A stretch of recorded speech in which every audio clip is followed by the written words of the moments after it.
On Scotland, do you fancy, what is it, Israel at home and then Serbia, Norway away? Do you fancy qualifying for the Euros? Well, by the way, we've had chats about this. We might see Robert Snodgrass coming out of retirement if Scotland get there, he said. I've been trying to get Snods back.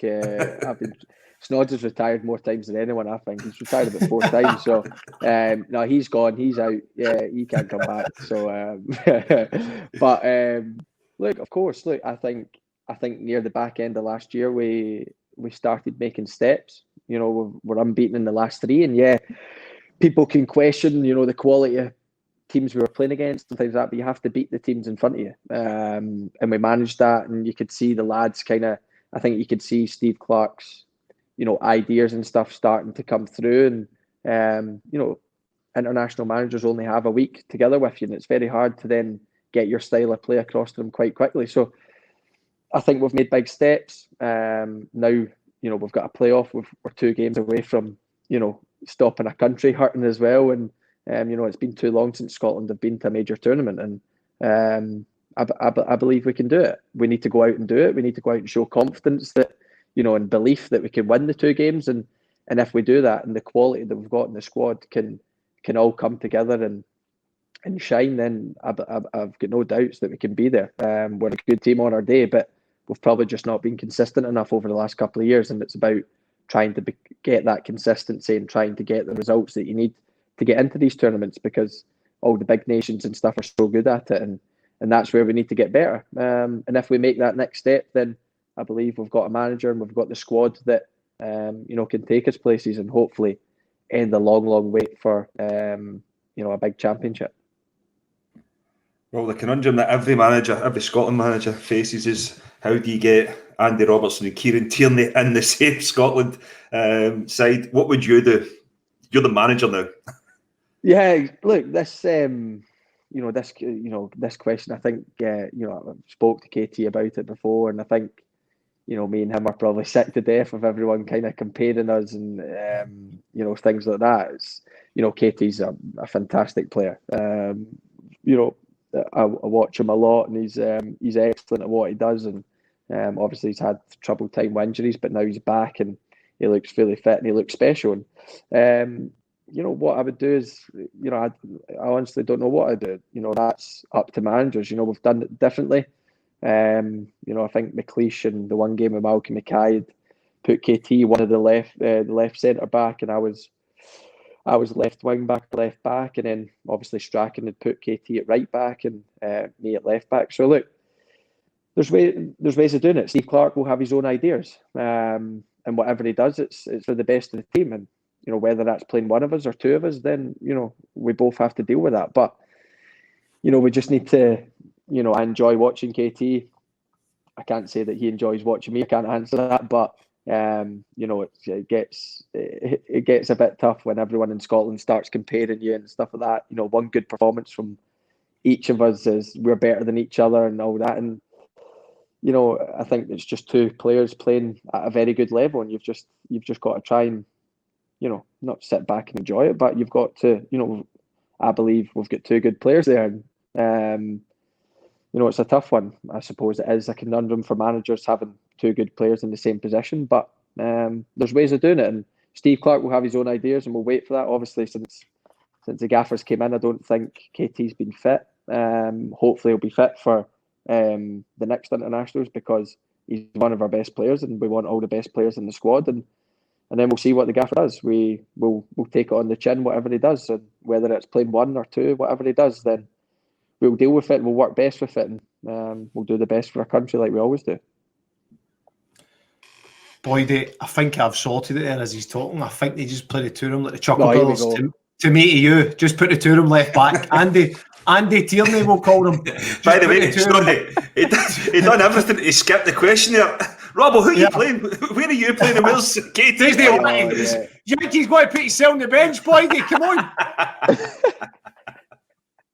Do you feel, Robbo, that under Scotland right now in the direction it's going, do you feel that it's heading in the right direction under Steve Clarke? Yeah, I believe it is. I've spoke to the gaffer, quite a lot. He's been keeping in touch, and obviously keeping in touch with all the players. But, like I said, he's a manager that's been used, or an assistant manager as well in his time, that he's been used to being involved in club football, where a new manager comes in and you can give him 3 weeks in pre-season is usually enough to get his points across and get the players playing the way he wants it. He had to adapt as well when he only seen the players once every 6 weeks for only a week, and all the sports science that goes into all this now, that you can't train for the first day or 2 days or whatever. He was losing days, and I think now that he's got the hang of being a national manager, where you need to get as much into as little time as possible, and I believe now we're buying into what he wants from us, and I think you've seen that in the last 3 performances, and what he done from Kilmarnock was incredible. Taking them up to third, or into European football was incredible, from relegation candidates probably a couple of seasons before. So I think he's the right man for the job. I definitely do. He's shown he's been great since he's come in, him and his 2 assistants, and it's just about building that relationship with the manager and the players and the fans, and trying to get this nation working towards something together. I just feel as if over the last couple of years we've maybe all been apart.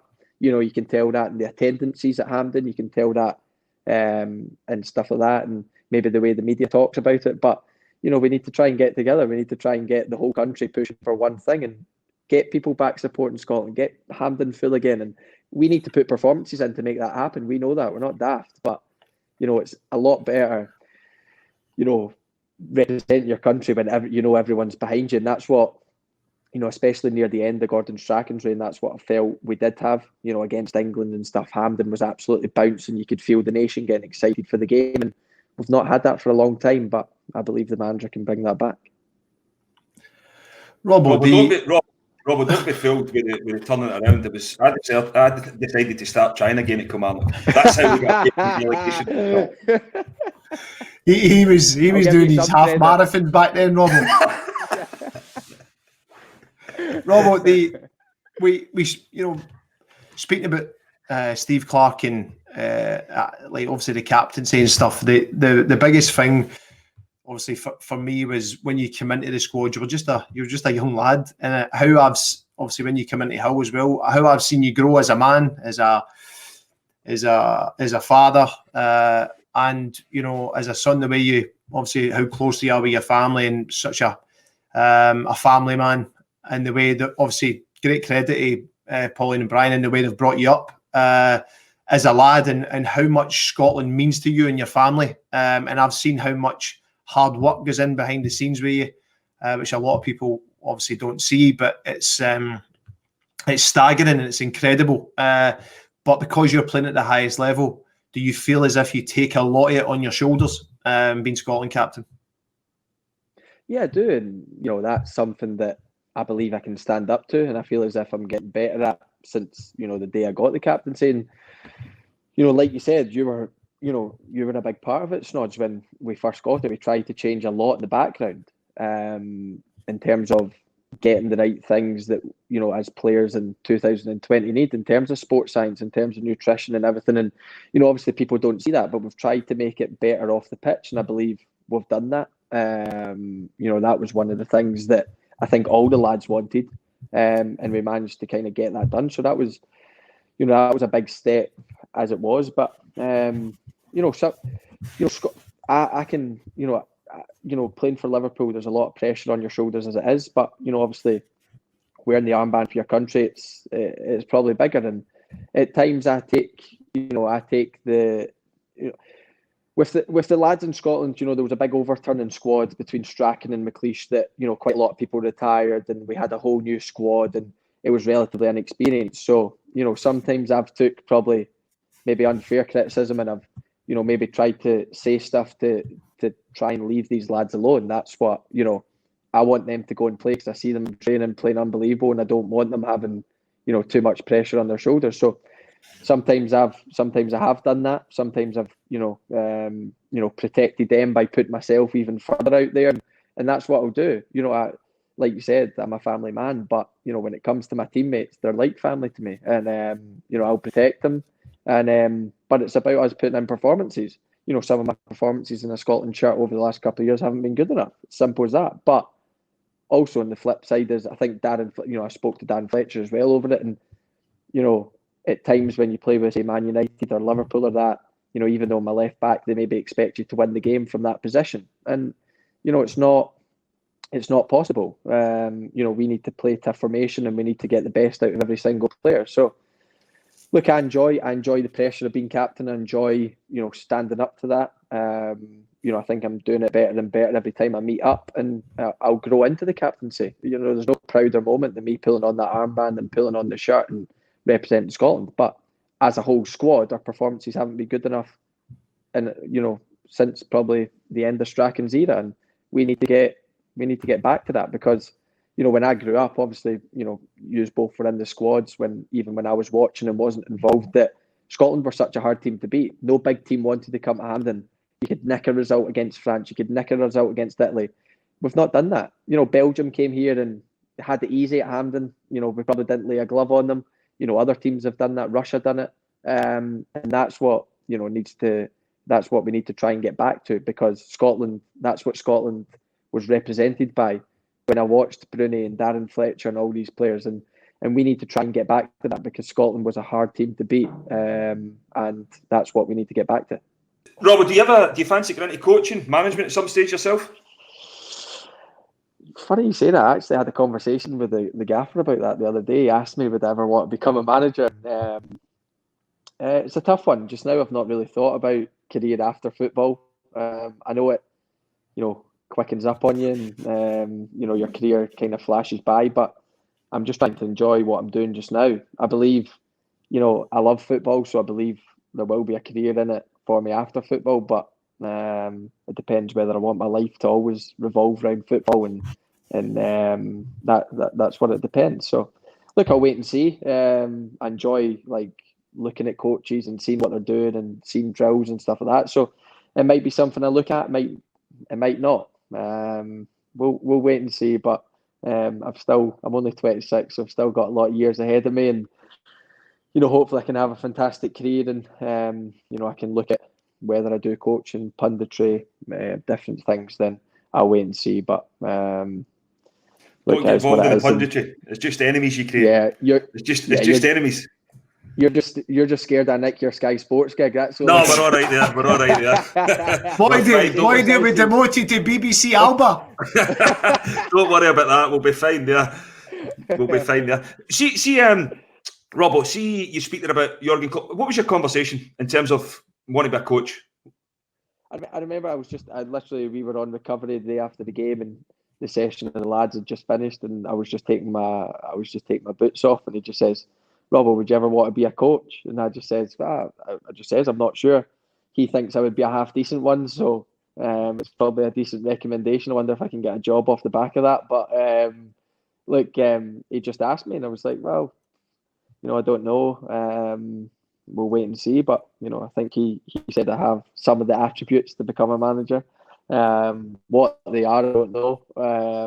But look, if he's saying I can be one, then I'm sure I can be. And let's see what the future holds. But just now I'm just loving playing and enjoying it, and I won't think about that until probably I'm into my 30s anyway. Snoddy, by the way, quick one, mate. See, with that twang, you'll no need to worry about the Scottish game, but the English game he's on. Don't understand him up here. Exactly. Scouts in the heart. You be my assistant, Snod? Not a chance, mate. Not a chance. Podcast host, son. Podcast host. Me and the boy, man. Me and the boy, man. You can be my kit man if you want. We'll be full time shortly. When my prank comes out about you and the snooker table goes live. Yeah. I'm not going to. By the way, that sounds a good one. I'm not going to mention it. Hey, that's in the Black Book. Boy, him and Lee Griffiths. I'll tell that another day. It wasn't as good as the protein bars in Greece, but I'll leave that for another day as well. What? Oh, don't tell him. Rob, what's another day? Give me your favourite story about Roberto Snodcast. You must have some. You've played with him. How Scotland? You must have some crackers in there. Oh, there's honestly there's so many. I think we've had a lot of good times, to be fair. If you're bumping into somebody and they turn around and you say, "Listen, tell me the funniest thing that Snoddy's," give us it. For you, because you'll know this man, Francis Riley of the SFA. You know Big Frank. Huh? and we were in Marhall, and we're walking for food, and no one else in this world other than Robert Snodcast, as we like to call him on this, would jump into laundry with one of the wheelie laundry things and say, video this, right? So I'm like, what is he playing at? So I'm stuck behind a door like that with my phone out like that, and all I've heard is Frank walking down the corridor, talking loudly, sneezing as loud as he can as usual, and he's literally walked by Snods, and Snods has jumped out the laundry thing, and he's like, ah! And honestly, for 10, 15 seconds after that, I thought Big Frank could have a heart attack here. He's not the youngest, he's 60 odd or whatever, late 50s, early 60s. I thought, Big Frank, we could be getting an A&E here. We could be getting Frank an ambulance. And, he did nearly die, didn't he? Oh, he nearly. To be fair, you'd have been getting more than A&E. You'd have got a 10-year stretch. Honestly, and Frank, I had it all perfectly. I had it all perfectly on camera. And I think we still watch to this day. Frank was buzzing off it after he recovered. He was buzzing off it. He was sending it to all his mates and that. Oh, it was hilarious. It was. Brilliant. We've had many good stories, but that one, for a Scotland point of view, is up there with the best. Brilliant. Well, Robbo, I know the charity work you do. Since you've been actually a young kid, what I've seen of you and how much the charity work's close to your heart, and how much stuff you've done sort of north and south of the border. The charity work you've done when it's maybe try to help people away for the game, in the game. You're such a big heart, and did you think it was about time that, you know, with the amount of stuff you were doing, that you wanted to try and set up your own charity? I know you're on way with that with AR26 for underprivileged kids. It's starting in Scotland, but can you tell us a little bit more about it? Yeah, look, it was something that I was always interested in. Something that I've always, gave back to, food banks and tried to help, like you said, underprivileged kids and things like that. But it was about me realizing that my voice kind of carries a message a bit further than maybe your regular person. And I've always tried to lead my life as if I'm just a normal person, but I spoke to a couple of people that were involved in charities, and they said, if you get your message across, it will carry a lot further and you can make a big difference. So, for me, why wouldn't I do it? It's still in the process of getting set up. We're well on our way. We're well ahead of schedule, which is great. We've got a couple of great people involved, and there's a couple of different routes we're going down. One of them's similar to, or will hopefully work closely with, maybe Make-A-Wish, because as footballers, unfortunately, at Christmas time and things like that, you see what families are going through, and it puts life into perspective. And I thought, if I can give a couple of families lifetime experiences or a bit of happiness through really tough times, then I'm going to do that. So we're well on our way with that. We've already got the first couple of kids that we want to help. We're just waiting for everything to go back to normal, and I know how much strain it can put on parents and things like that, going through illnesses with your kids, and you're upset, up worried, sick every night, and the kid obviously goes through it. So we're going to do that. That would be the nice part of it. Seeing smiles on people's faces, smiles on the kids' faces, smiles on the families' faces, and hopefully give them a lift when they're going through long-term illnesses. So that's one point. But the other point, which is a bit more interesting, a bit more, it might take a bit longer to get to where we want to be, is, everyone, goes on about second chances in life, and I'm all for that. And we will help people that need second chances in life, but it's maybe trying to get into the kids about first chances in life. I think some people are maybe brought up in certain areas or brought up into a certain life that they just accept that has to be their life. Whether their mum and dads are addicts, or whether they've been abandoned, or whether they've just been brought up to a family that works so hard but just struggle to make ends meet, then we want to try and get, like I touched on football earlier, you're trying to get the attitude to change and think, okay, I can still be successful, I can do what I want to do, and from a very early age, and we're really going to try and help that. We're going to try and help young adults try and get jobs, especially after this pandemic. I think jobs will be hard to come by and stuff like that, and I feel for people coming out of school and and things like that. And it's about trying to give them the best chance in life, because they're the next generation. They're the people that, you know, will be here when we are not, and we want to look after them. So that's the plan. That's the two big plans. And we, you know, I've obviously got the footballing academy, pro academy, that's now going to come under the charity, and we're going to try and take football up and down the country, whether it starts with fun days and whether it starts with a bit more coaching for, you know, underprivileged kids, that, you know, and try and make it, you know, make it free up and down the country, that we get these people out playing football. We give the parents maybe an hour a break every week and get them playing football, and, you know, get the kids having fun, which, you know, maybe they couldn't do or couldn't afford. So look, we've got a lot of big plans. We want to achieve it. We're ambitious, and it's about just getting the ball rolling now, and we're well on our way for that. And, you know, hopefully if we can make a huge difference in Scotland, then we start taking it to UK, and particularly Liverpool, because I have my heart's in Liverpool as well. So look, we'll try and help both areas. We'll try and help kids as well as their families, and you know, that's the aim of it. So we look forward to it. It's an exciting journey, and it's about building it, and it's something that I've always wanted to do, and it's about time I do it. So exciting times ahead, hopefully, for the charity. I think that's fantastic, Snoddy, Robbo, as well. Like, see what you're saying about the first chance, breaking that routine, that habit that some kids are in, of just looking up to their big brother, their big sister, their mum, their dad, their gran, their grandpa, whatever it would be, and say, you know, I'm not going to go to work. I'm going to, you know, I want to drink, I want to take drugs, I want to do, like, we need to get away from, and I know it can be very difficult, but we need to get away from just falling on the routine of a family as well, you know. And I think what you're saying there is fantastic. Never mind a second chance. Second chance is all well and good if you can't get the first chance. So for me, good luck with everything you're doing there, because I think it will be a fantastic cause, and hopefully it's successful, because I know you will make a big difference to a lot of people, and I wish you all the best with that going forward. Thanks very much, mate. Top man. Robert, on the podcast as well, mental health and well-being is a big part of it. How important is that to you? Yeah, it's so important. You know, the higher up you go in football, you think, you know, a lot of things get easier, of course, but a lot of things get harder as well. There's, you know, maybe I had one person at Queen's Park scrutinising me, and now I have millions of people. So it gets harder. Mental health is a big thing for me. I always take time to, you know, I think me and my missus over the last couple of years have got, you know, me in particular, I've got a lot better at kind of opening up to her a bit more. I was always one to kind of,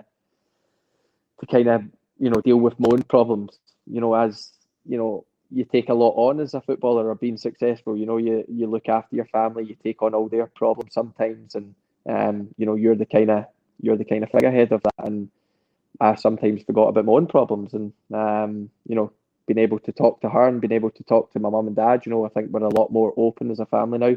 We've always been really close, but you know, it's always been about the good times, not, you know, and people do go through bad times. So for me, it's really important. For me, it's so important that I speak to these people, and I can open up and things like that. We got the club hired a psychologist. It was the start of this season, I think, because they realised how important, you know, mental well-being is, and you know, pretty much all the lads have seen him. He's been a massive help for me in terms of worries or concerns or anything, even, you know, the smallest of things. Once you start speaking about it, you feel so much better. You feel a weight's been lifted off your shoulders, and you feel, you know, I always, you know, when I speak to him or I speak to my missus, I always feel refreshed when I come out of it. So for me, it's so important. You know, if I couldn't do that, then I'd probably hide a lot of things and block a lot of things up, and you know, that's when you start getting a bit more tense, and you know, you maybe take it out in people that you shouldn't, or you know, you can't perform to the greatest, you know, the highest up you can. So it's something I've always looked into. Even over lockdown, I started looking into like meditation and stuff, and taking time to, you know, think about yourself and relax the brain and everything, and that seems to have made a big difference. And I know quite a few of the lads do that at Liverpool as well. So look, it's stuff that I'm quite on top of, and I enjoy looking into it, because mental well-being is so important, and that's why what you guys are doing is so important and incredible, because if you can even reach out to one person, then you're making a massive difference. And the hardest thing, especially for footballers and stuff, is to speak out. But as long as you find that one person, then that's all that matters. And I've certainly got more than one, and if I didn't have them, then I'd probably struggle a lot more than I do. Well, see, just to touch on that, do you you said that at the start, you struggled to open up and speak to your missus and your mum and dad and that at the start and everything. Was there something, and you don't need to answer it, was there something that changed with having the wee one coming along? Did that change you as a person? Can you take time? Yeah, look, obviously, when you become a father, a lot changes, but it also probably, sometimes got to a point where, your attitude would maybe be different and stuff, and it always helps if your missus can understand that. And I just, she opens up to me, I open up to her, and we have that good relationship with the kind of stuff. So, it's so important. But the first time was definitely the hardest. I was always somebody that blocked up all my problems, and I dealt with them myself, and I went in their way and deal with them, and I took quite a lot of other people's problems on board, and I tried. That was my way of kind of blocking it out. I tried to help all them instead of helping myself, but my problems weren't getting resolved, and theirs maybe were. So the first time I opened up to it was probably harder, but now it just becomes a conversation, and we've both got concerns, we've both got worries. Of course we do. We're parents. We're everything else. So it's important to find that person, whether it is a psychologist, whether it is your missus, whether it is your mum and dad, brother, whatever it is. I'm lucky I've got all the people that are willing to listen, but some people aren't as fortunate. But you do need to find that person, because I can tell a person that doesn't have many worries, when I do have them, when I talk about them, I feel 10 times better for it, and I just feel more relieved and more fresh in mind and fresh in body that I've spoke about it, and I've got I've maybe spoke through a problem that I've got with somebody else, and they can maybe see a different side of it, and they can help me get to a solution, and that's what it's all about. Yeah, spot on. It's just listen to you speak here, Robo. It's unbelievable, and I think any young kid in the game should just listen to that, and that's exactly what you need to give back. It's brilliant, and I know we speak, we have a bit of banter and stuff most weeks and different things, but hearing you speak so passionate about that, it's brilliant, and it's stuff that we do take in the podcast really seriously. Chris, it's affected Chris's family, it's affected mine, and it's rife. We had Henrik Larsson on last week, and nobody knew that through his full career, what he'd been through. So any young kid watching that clip, it's just it's an insight into the way you're saying about taking on meditation.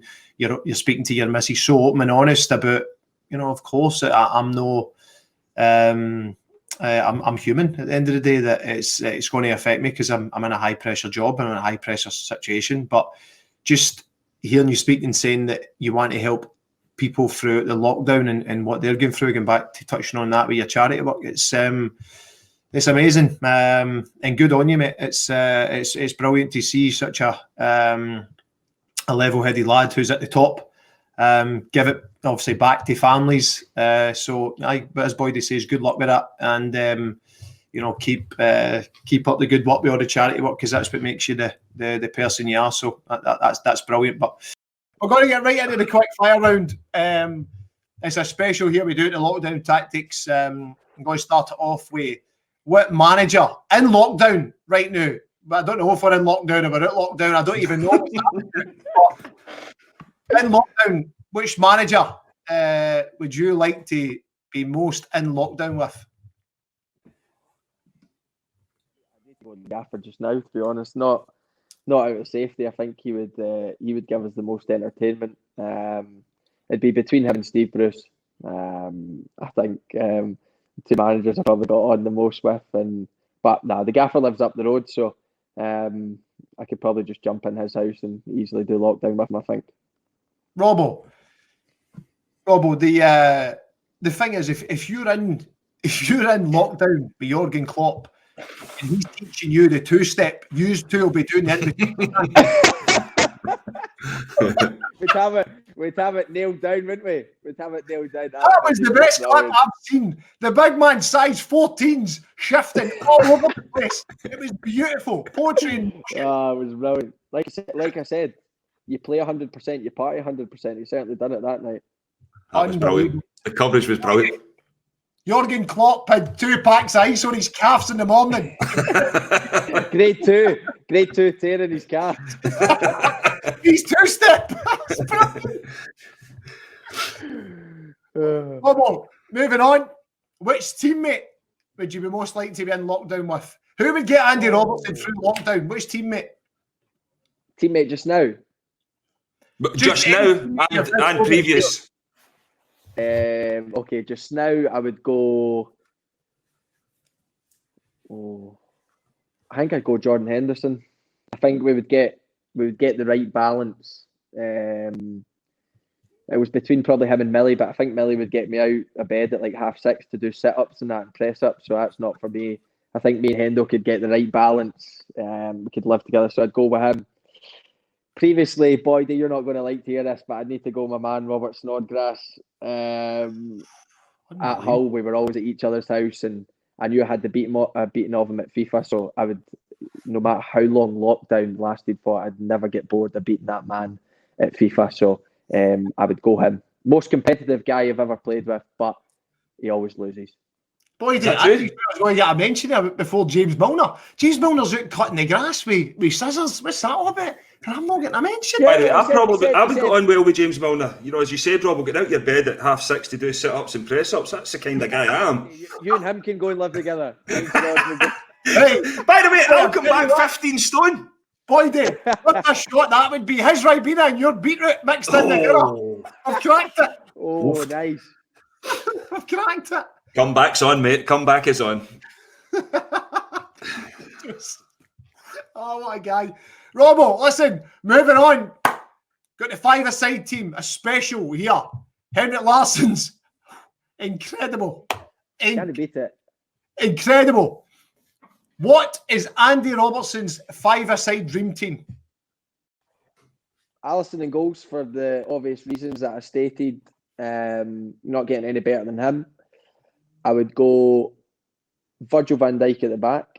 You're not getting by him, especially you can't get by him at 11-a-sides, never mind 5-a-sides, so there's not a chance. I'm going to play a wee diamond here. I'm going to go to I would go Bobby Firmino. Technically one of the best players I've played with.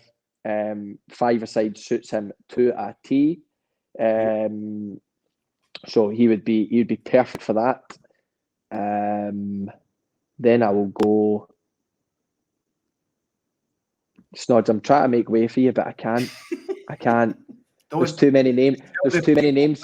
There's too many names coming up here before you. I'm sorry. Do the right thing. You're the coach, right? Make big decisions. Big decisions.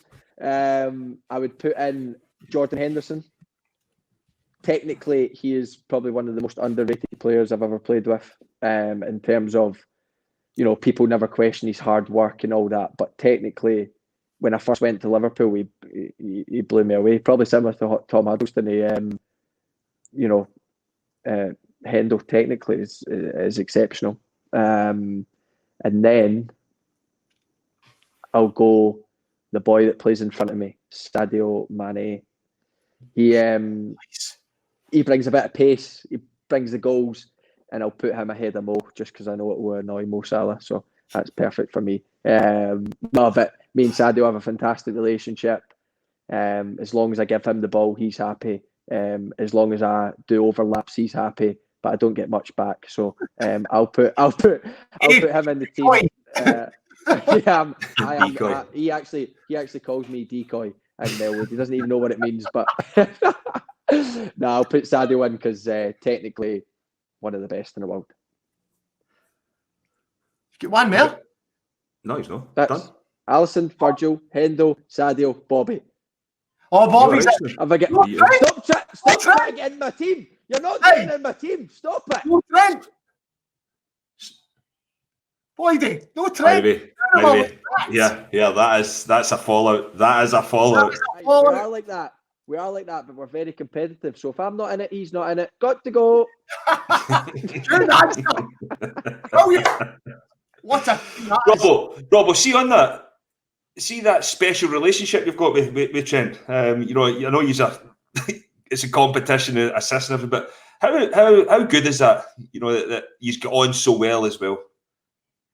It's we've a lot get made the first season when we said we've got a competition and all that, and people had said stuff about it and things like that. But because we get on so well off the park, and we both are really close, that then on the park it helps us massively, because when he's flying down the wing and he's maybe getting crosses in and creating chances, and maybe I've done a couple of things wrong at the start of the game or whatever, it makes me, I look over to that side and I go, okay, that's the level I need to get to, and he'll do the same. We both push each other to the max, and that's why, people talk a lot about our assists and things like that. The last couple of years have been pretty high, and I do think one of the big factors of that is we've both pushed each other to limits that, not many people could take the other one too. So, we both complement each other pretty well.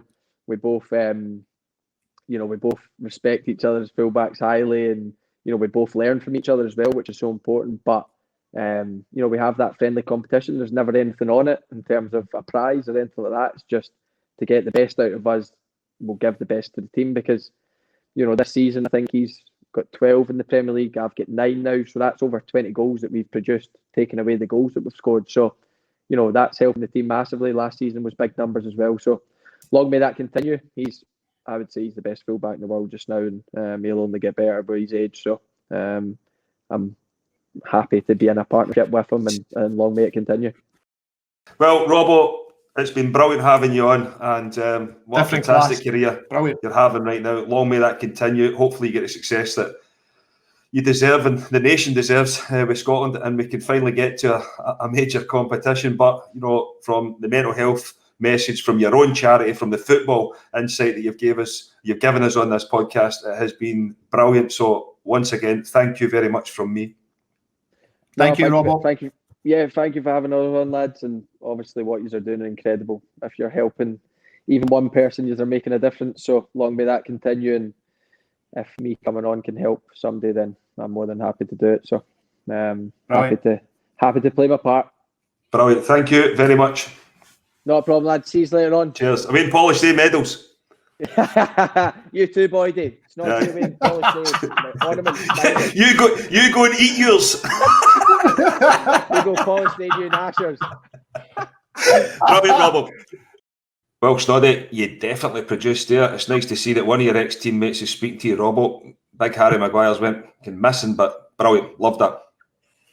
Boydy, that's got to be the best yet, surely. I know he's my mate, but that was incredible. I've seen him speak the other way. I've never seen him speak before. He's such a level-headed boy. The stuff he does for charity was what impressed me the most. All his stuff with the football, and he's like ever since he came down, Boydy, I've had that relationship with him. He's like a little brother. Always try and look out for him. Always try and make sure he's okay. But to see the man he's grown into, the father, the stuff that he's done, with building that legacy, the AR26 with the charity work is special. And as I said in the podcast, I wish all kids were like that. Watch Andy Robertson. Watch what it takes to be at the very top. But not just that, Boydy. The stuff that he's doing when he's at the top. He's giving it all back. He's giving everything back to the community, starting off with Scotland, but it means most to him, and then try to get it into the UK. Special, mate. Loved it. No, 100%. And I think see when you mention that as well, that it epitomises him as a boy as well. That he spoke so well, but he wants to give it all back. He wants to go out there and help people who are struggling. But I must say, Snoddy, you produced there another fantastic guest. Fantastic podcast. I loved every single minute from start to finish. So remember, you can catch us on Apple Podcast, Spotify, Podbean, and remember to subscribe to our YouTube channel.